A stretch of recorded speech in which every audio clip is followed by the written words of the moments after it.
ഒരു ചെറിയ കഥ. ഗുരുവിനോട് ശിഷ്യൻ ചോദിച്ചു, ഏറ്റവും വലിയ സ്നേഹം കിട്ടാൻ ഞാൻ എവിടെയാണ് അന്വേഷിക്കേണ്ടത് എന്ന്. ഗുരു അപ്പുറത്തെ ഗോതമ്പ് പാടത്തേക്ക് വിരൽ ചൂണ്ടി എന്നിട്ട് പറഞ്ഞു, നീ ആ പാടത്തേക്ക് ചെല്ല്, അവിടുന്ന് ഏറ്റവും വലിയ ഒരു ഗോതമ്പ് മണി പറിച്ചെടുത്തുകൊണ്ട് വാ. പക്ഷെ ഒരു നിബന്ധനയുണ്ട്, ഒരു വരിയിലെ ചെടികൾക്കിടയിലൂടെ ഒരു തവണ മാത്രമേ പോകാൻ പറ്റൂ, തിരിച്ചു വന്ന് പറിക്കുകയും ചെയ്യരുത്. അവൻ പാടത്തേക്ക് ഇറങ്ങി. ആദ്യത്തെ വരിയിലെ ചെടിയിൽ തന്നെ വലിയൊരു ഗോതമ്പ് മണി അവൻ കണ്ടു. അവൻ ചിന്തിച്ചു, ഇതിലും വലുതൊരു പക്ഷേ അപ്പുറത്തെ വരിയിലുണ്ടാവും. രണ്ടാമത്തെ വരിയിൽ അവൻ പ്രതീക്ഷിച്ചതുപോലെ തന്നെ അതിലും വലിയൊരു ഗോതമ്പ് മണി അവൻ കണ്ടു. അപ്പം അവൻ കരുതി, ഇനി ഒരുപാട് വരികളുണ്ടല്ലോ, ഇതിലും വലുത് തീർച്ചയായിട്ടും കാണാതിരിക്കില്ല.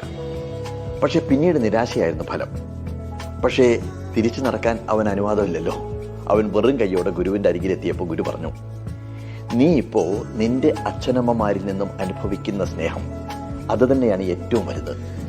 അതിനെ വകവയ്ക്കാതെ അതിലും വലുത് തേടി നടന്ന് അവരെ തഴയാതിരിക്കുക. അവരോളം നിന്നെ സ്നേഹിക്കാൻ മറ്റാർക്കും സാധിക്കില്ല. കാരണം അവരുടെ രക്തത്തിൻ്റെ ഭാഗമാണ് നീ എന്ന് മറക്കാതിരിക്കുക എന്ന്.